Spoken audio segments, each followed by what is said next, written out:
ETF index mutual funds నేర్చుకుని stock మార్కెట్లో రాణించాలనుకుంటున్నారా? వెంటనే ఈ నెంబర్కి కాల్ చేయండి.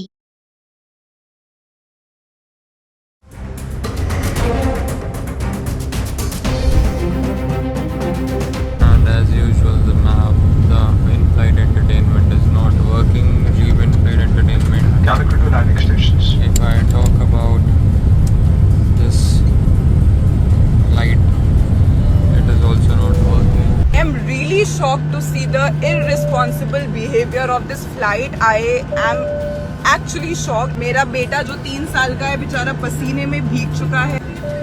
We are pushing the crew button but none of the crew is coming. Again and again everyone is pushing. Just look at the situation. నమస్తే, welcome back to Suman TV. ఈరోజు మనతో పాటు ఉన్నారు Telangana aviation academy founder, CEO and director SN Reddy garu. సార్తో మాట్లాడదాం. నమస్తే sir. Sir, మా ప్రీవియస్గా చూసుకుంటే ఈ అహ్మదాబాద్ అయిన తర్వాతే రెగ్యులర్గా చాలా జరిగాయి. ఒక 2-3 జరుగుతున్నాయి ఇలాంటి అన్ని ప్రాబ్లమ్స్. అంటే ఎగిరే క్రమంలోనే మొన్న అహ్మదాబాద్లోనే సేమ్ అహ్మదాబాద్ టు లండన్ వెళ్ళేదే జస్ట్ ఎగరకుండానే ఆగిపోయింది ఇంజన్ లోపం వల్ల అని చెప్పేసి అంటున్నారు. మళ్ళీ నిన్న శంషాబాద్లో మొన్న కూడా హెలికాప్టర్ ఒకటి పడిపోయింది కేదార్నాథ్ దగ్గర. అంటే ఎందుకు ఇలాంటి సమస్యలు వస్తున్నాయి? కేదార్నాథ్ దగ్గర పడిపోయింది, హెలికాప్టర్ ఇదివరకు కూడా పడిపోయినాయి. That the helicopter mechanism is different and that might have happened due to some mechanical failure or severe weather conditions. సాధారణ ఆ ఏరియాలో వెదర్ కండిషన్స్ బాగుండే అనమాట కేదార్నాథ్ దగ్గర, దాంతో కావచ్చు అక్కడ. కానీ వేరే ఫ్లైట్స్ కొన్ని ఈ మధ్య అయితే ఏమైంది, when accident takes place everyone becomes too alert, more conscious of it. ఏ కొంచెం ఉన్నా కానీ అబ్బో ఇదేమవుతుందో అన్న భయంతో they would like to ground it or they would like to check again and again. So ఆ భయం తోటి కొంచెం ఎక్కువ, I mean we become doubly careful అంతే అన్నమాట. అది సో ఏదైతే ఈ బోయింగ్ విమాన ప్రమాదం జరిగిందో ఇదే చాలా పెద్దది ఇన్సిడెంట్ అని చెప్పేసి అందరూ అంటున్నారు. అవును, ఎందుకంటే so many lives involved. Apart from the lives of the passengers or crew, unfortunately so many outsider people have been injured and died also. That was very unfortunate thing. Oh no, ఇంకొకటి ఒక remote thing what I could think is, as a pilot I can think is, ఈ aircraft crash కాకముందు నేను visual చూస్తే undercarriage కింద ఉన్నది gear, we call it gear. Undercarriage wheels ఉంటాయి కదా, అవి కిందకున్నాయి. సాధారణంగా మనం టేక్ ఆఫ్ అయిన తర్వాత about 100 feet we take the gear up, we take the wheels up. But ఇక్కడ 600 feet వరకు పోయింది అంటారు. మరి 600 feet వరకు పోతే ఈ ల్యాండింగ్ గేర్ ఎందుకు పైకి తీసుకోలేదు? సో ఒకటి నాకు రిమోట్గా I could think of is that maybe the captain has asked for the wheels up, we call it gear up. The co-pilot unfortunately might have given flaps up. But అటువంటి కావద్దని ఏం చేస్తారు, గేర్ లీవర్ ఏమో రౌండ్గా ఉంటుంది, ఇదేమో ఫ్లాట్గా ఉంటుంది ఫ్లాప్స్ది. ఈవెన్ నిద్రపోతుంటే కూడా మనం, if you ask me, I can feel it and say oh this is gear and this is the flap I can say. అందుకొరికి వాటి షేప్ కూడా డిఫరెంట్గా పెడతారు సో దట్ ఇటువంటి మిస్టేక్ కావద్దని. But there is a remote possibility maybe he has given the flaps up. When the flaps are taken only for giving additional lift at the time of take off we take the flops and slots అని కూడా ఉంటాయి. So ఈ flops తోటి ఏమవుతుంది, if this is the flop it extends.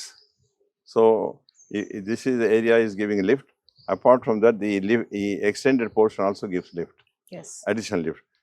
If this is 70%, this is about 30%. I think if flaps, when we withdraw, it goes inside. It goes inside, that means that lift is withdrawn. So there is a possibility of aircraft sinking.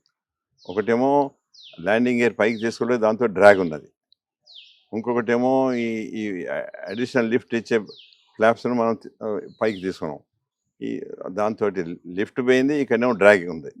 ఈ రెండింటితో కూడా there is a possibility of aircraft sinking. And unfortunately ఆ ప్లేస్లో buildings ఉన్నాయి కనుక it might hit the buildings and caught fire. అంటే తక్కువ హైట్లో వెళ్ళడం వల్ల ఈ ప్రమాదం జరిగింది అంతేనండి. ఇప్పుడు ఇమీడియట్గా గ్రౌండ్ దగ్గర అయినారు. ఇదే సిచ్యువేషన్ కనుక వాళ్ళకు 1000 feet 2000 feet అయ్యేది ఉంటే, ఈవెన్ 2 ఇంజన్లు ఫెయిల్ అయినా కానీ ర్యాట్ వస్తుండే. ర్యాట్ వచ్చే వరకు వీళ్ళకి ఎలక్ట్రికల్ సప్లై వస్తుంది. ఎలక్ట్రికల్ సప్లై వచ్చే వరకు వీళ్ళకు మళ్ళీ దాన్ని ఇంజన్ మళ్ళీ స్టార్ట్ చేసుకోవచ్చు, మళ్ళీ రీలైట్ అంటారు దాన్ని. అది చేసుకోవచ్చు. కానీ ఇక్కడ ఆ టైమే లేదు టైం వాళ్ళకి. లేదు, with in that is seconds unfortunate thing is there was Yes. No time, there no height also. Yes. అది దాంతోటి all it happened with in just 20-30 seconds of time. Sir pilots మధ్యలో కోఆర్డినేషన్ అనేది సరిగ్గా జరగలేదు అని అనుకోవచ్చు అంటారా? నో అంటే ఈ ఫాల్ట్ కనుక అయ్యేది ఉంటే yes. In case if this happens, but అందుకొరకే పైలట్స్కు మేము చాలా డీటెయిల్ ట్రైనింగ్ ఇస్తాము. పైలట్ కో పైలట్ యొక్క వాళ్ళది ట్రైనింగ్ కూడా కలిసి కూడా ట్రైనింగ్ ఇస్తాము. ట్రైనింగ్ ఇచ్చినప్పుడు కూడా సిమ్యులేటర్ ఒక కెప్టెన్ పెడతాం, ఒక కో పైలట్ పెడతాము. Copilot function copilot చేస్తాడు, కెప్టెన్ ఫంక్షన్ కెప్టెన్ చేస్తాడు. And we practice lot of emergencies, yes. So many failures we practice they. అయితే బట్ ఇక్కడ ఉంది, I cannot definitely say, I only say probable cause I can say that could be that gear was not in the gear పైకి తీసుకోలేదు అలా కనపడుతుంది visual. Yes. Wheels are down, మీరు అందరూ చూస్తే కూడా విజువల్ కనపడుతుంది. ఎస్. వీల్స్ డౌన్ ఉండకూడదు 600 feet. ఉన్నాయంటే ఏంది, he has not taken it up. Yes. That's one thing. Second thing is ఆ ఫ్లాప్స్ కూడా చూస్తే విజువల్ అంత క్లియర్ కనపడేది, but it looks as if the flaps have been retracted or taken up. So there is a possibility that if that happens, unfortunately, I can say it could be the human error. So final గా sir ఇప్పుడు flight take off landing అంటారు కదా, మరి take off చేస్తున్నప్పుడు అన్ని ఒకసారి set చేసుకుంటారు, check చేసుకుంటారు, రెడీ అంటారు, అంతా వాళ్ళ లాంగ్వేజ్ ఏదో ఉంటుంది కదా పైలట్స్ ది. సో అంతా చేసుకున్నా కూడా ఇలాంటి ప్రమాదాలు ఎందుకు జరుగుతాయి? చెప్తున్నా కదా, ఈ కేసులని అయితే అన్ని చేసుకున్నారు, మంచిగా టేక్ ఆఫ్ అయినారు, till taken off everything was normal.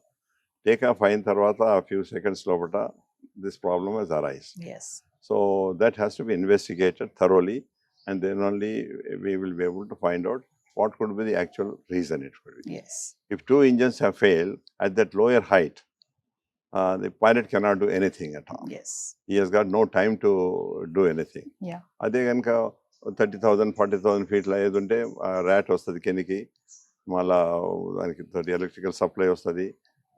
They have time to relight the engine. పోయిన తర్వాత ఒక ఇంజన్ మన వాళ్ళు రీస్టార్ట్ చేసుకోవచ్చు అనమాట. ఎస్. ఇక్కడ అటువంటి టైం లేకుండే, హైట్ లేకుండే. Yes. That is unfortunate thing. So final గా ఇప్పుడు బ్లాక్ బాక్స్ ఒకటే బాక్స్ ఉంటుంది, కానీ ఆ బాక్స్ లోపల 2 కంటైనర్స్ ఉంటాయి. 2 కంటైనర్స్. ఒకటేమో కాక్పిట్ వాయిస్ రికార్డ్ ఉంటుంది, ఒకటేమో ఫ్లైట్ డేటా రికార్డ్ Yes. ఉంటుంది. ఎట్లా వాటి ఒక మ్యానుఫ్యాక్చరింగ్ ఎట్లుంటుంది అంటే, ఈవెన్ అది ఫైర్లో పడ్డా కానీ up to 1000 degrees centigrade nothing happens to. Yes. వాటర్లో పడ్డా కానీ ఏం కాదు, వాటర్లో ఎంత డెప్త్లో పడ్డా కానీ అందులో నుంచి సిగ్నల్ వస్తుంటుంది, కానీ దానికి ఏం డ్యామేజ్ కాదనమాట. Yes. అందుకొరకే దాన్ని it has been built in such a way that it is well protected. ఇంకోటి పొజిషన్ ఆఫ్ మన బ్లాక్ బాక్స్. యూజువల్గా black box is put in the tail. ఇప్పుడు మీరు ఇంత యాక్సిడెంట్ అయింది, ఎయిర్ క్రాఫ్ట్ అంతా కాలిపోయింది, కానీ మీకు టెయిల్ కనపడుతుంది మంచిగానే. ఎస్. సాధారణంగా ఏ యాక్సిడెంట్ అయినా కానీ టెయిల్ ఈజ్ లెస్ ఎఫెక్టెడ్. అందుకొరకే అటువంటి ప్లేసులనే వీళ్ళు బ్లాక్ బాక్స్ పెడతారు అనమాట. ఓకే. ఇప్పుడు మనం సముద్రం మీద అయితే, పర్వతాల మీద అయితేనో that is the different thing. To locate it takes time. ఇక్కడ మన ఎయిర్పోర్ట్ దగ్గర అయింది కనుక it was so easy, they have located with in no time. And దాన్ని ఇప్పుడు ల్యాబ్లలో తీసుకుపోయి దాన్ని డీటెయిల్గా ఎగ్జామిన్ చేస్తారు, స్టడీ చేస్తారు. దాంతో 90% of the truth will come out with that. Yes. 10% sometimes may not be able to go to the in that deep and to find out the truth. Yes. So ఏదేమైనా కొంచెం అంటే ఇదంతా ఏం జరిగింది, ప్రమాదం ఎందుకు జరిగింది అనేది తెలియడానికి కొంచెం టైం పడుతుందని అంటున్నారు ఫైనల్. ఇప్పుడు మీకు తెలిసిన వైఎస్ఆర్ యాక్సిడెంట్ అయింది, అప్పుడు కూడా it has taken few months to, అప్పుడు మన దగ్గర ఫెసిలిటీ లేకుండే. So we have sent it other foreign countries where they got that modern facility, and it has taken time to find out the truth. But ఇప్పుడు ఇక్కడ ఇండియాలో కూడా facility ఉంది కనుక చేయవచ్చును. కానీ as I mention, so many parameters, so much deep they had to go. So it will take long time అన్నమాట. Sir last question sir, అంటే మీరు 2000 మెంబర్స్ పైలట్స్ వరకు ట్రైనింగ్ ఇచ్చారని తెలుసు మాకు. సో అంటే ఈ ఇన్సిడెంట్ జరిగింది కదా సార్, దీని నుంచి కూడా వాళ్ళు నేర్చుకుంటారా అసలు ఎందుకు జరిగింది? Very much. ఇప్పుడు any accident is concern, investigation తర్వాత ఆ యొక్క కాజ్ ఆఫ్ ది యాక్సిడెంట్ తెలుసుకొని దాంట్లో ఇప్పుడు the committee of so many people consist in the investigation team. First is manufacturer వాళ్ళు ఉంటారు, తర్వాత మ్యానుఫ్యాక్చరర్ ఆఫ్ ఇంజన్ ఉంటారు, అంటే బోయింగ్ కంపెనీ వాళ్ళు ఉంటారు, ఇంజన్స్ మ్యానుఫ్యాక్చరర్స్ వాళ్ళు ఉంటారు. ఇప్పుడు ఇక్కడ మనం అనుకుంటున్నాం ఫెడెక్ ఫెయిలియర్ అనుకుంటాం. ఎస్ ఫెడెక్ మ్యానుఫ్యాక్చర్ వాళ్ళు ఫ్రెంచ్ కంపెనీ అనమాట, ఓకే సాఫ్రాన్ అని, వాళ్ళు కూడా ఉంటారు దానిలో కూడా. అవును, ఇది బోయింగ్ కంపెనీ వాళ్ళు ఉంటారు, డీజీసీ వాళ్ళు ఉంటారు, ఇంకోటి ఏఐబి అన్నది under ministry of civil aviation there is air accident investigation bureau అన్నది. సో దాంట్లో కూడా very experience engineers are there, experience pilots are there, they will also participate. ఇప్పుడు I participated in మీరు ఎన్ని రోజులు లాంగ్ అగో తిరుపతి దగ్గర ఒక ఎయిర్ బస్ 300 ల్యాండ్ అయింది. ఎస్ దానిలో లక్కలీ ఒకటే ప్యాసింజర్ చనిపోయింది, మిగతా వాళ్ళంతా బాగానే ఉన్నారు. సో దానిలో I was also one of the investigator, expert investigator ఉంటుంది నేను. So the investigation takes time. Yes ఎప్పుడైతే any death takes place, even 1 death or 2 death or 5 death or something, and high court judge, a retired judge or the active judge is taken as a investigator, as a head of the investigation team. So he will also go in detail about all these things to documentation chestam koraku ఏమైందని. ఏమైతుంది, the engineer will try to protect himself, pilot would like to protect himself, yes manufacturer will try to protect himself, or the Boeing company they would like to protect themselves. Yes. అందరూ చూస్తారు కాబట్టి మా తరఫు నుంచి ఏం తప్పు లేదు అన్నట్టు they try to prove.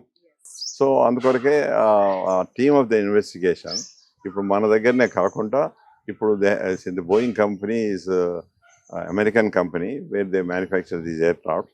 So American వాళ్ళ NTSB అన్నది నేషనల్ ట్రాన్స్పోర్ట్ బోర్డు ఉంది, ఆ బోర్డు నుంచి కూడా they have called the people here, some Yes. Experts are come from there also. Yes and you know America is a very big country and they have big facilities are there. So వాళ్ళు కూడా దీనిలో participate చేస్తారు and they will also help us to find out the truth. Yes Once the cause is found out, so we circulate. I mean, DGC అనే కానివ్వండి, గవర్నమెంటే కానివ్వండి, అది ఇప్పుడు ఎయిర్ క్రాఫ్ట్ ఏదైనా ప్రాబ్లం ఉంటే aircraft manufacturers what they have to improve upon it. Yes అట్లే ఇప్పుడు ఇంజన్ ఏదైనా ప్రాబ్లం ఉండేది ఉంటే engine manufacturers have to improve upon it so that it doesn't happen again. అది ఇప్పుడు ఇది ఫెడెక్ అంటున్నాం, ఫెడెక్ కనుక ఫెయిల్ అయ్యేది ఉంటే దానికి ఏం చేయాలి, మేబీ ఒకటి లేకుండా రేపు డూప్లికేట్ పెడతారా, ఏం చేస్తారో, ఇట్లా ఇవన్నీ అన్ని ఇన్వెస్టిగేషన్ అయిన తర్వాత డిస్కస్ చేసి what action to be taken to prevent such accident not to happen again. ఎస్ So that is the motive of the investigation. So finally question sir, చాలా మంది ఇన్సిడెంట్ జరిగాక కూడా కొంతమంది ఏంటంటే సెల్ఫీ వీడియోస్ చేస్తున్నారు. ఇప్పుడు ఇంతకుముందు అంత అవేర్నెస్ లేదు, ఇది జరిగాక చాలా మంది భయపడ్డారు మీరు అన్నట్టుగా.